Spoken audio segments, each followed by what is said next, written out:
Yes, karibu kwenye chaneli yetu. Baraza la Mitihani la Tanzania leo limetangaza matokeo ya darasa la 7 kwa mwaka wa 2025 kwa wanafunzi wa darasa la 7 waliomaliza mitihani yao mwaka 2025. Basi matokeo yao yako tayari.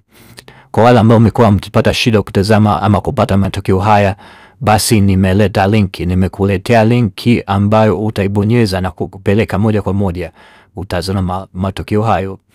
Hiyo linki wengi mmekuwa mkiniuliza iko sehemu gani. Sasa kwenye hii video unaitazama saa hizi, shuka chini kwenye kipengele cha comment na utakutana na comment ya kwanza kabisa. Ni comment ambayo nimekuwekea mimi mwenyewe, ina maandishi ya blue, utaiona, utabonyeza. Hiyo ndio linki ambayo itakuleta kutazama matokeo haya.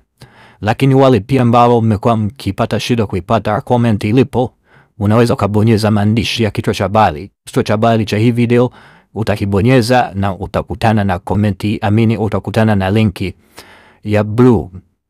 Kwa hiyo fanya hiyo, either kwenye sehemu ya comment ya hii video utakutana na hiyo linki ambayo nimekuwekea hapo, lakini pia kwenye kichwa cha habari cha hii video itazama saa hizi, ukishabonyeza utaona linki ya blue, utaibonyeza. Na ukishabonyeza sasa itakuleta kwenye mikoa yote Tanzania bara kama unavyoona kwenye hii video, na utakuja kubonyeza jina la mkoa ambapo shule yako inapatikana. Kwa mfano kama ni Dar es Salaam utabonyeza, na ukishabonyeza mkoa, basi wilaya zote za kwenye huo mkoa zitakuwa zinaonekana hapo. Hatua inayofuata basi utabonyeza jina la wilaya ambapo shule yako inapatikana. Na ukishafanya hivyo, basi shule zote za kwenye hiyo wilaya ambayo utakuwa umeichagua zitakuwa zinaonekana kama unavyoona kwenye hii video. Hatua ya mwisho kabisa, utatakiwa kutafuta shule yako inaitwaje kwenye hizo shule, na ukishaiona basi utaibonyeza, na ukishabonyeza basi utakuwa umefungua matokeo ya darasa la 7 kwenye hiyo shule. Utaangalia matokeo hayo, utamwangalia mtoto wako hapo na ufaulu wake.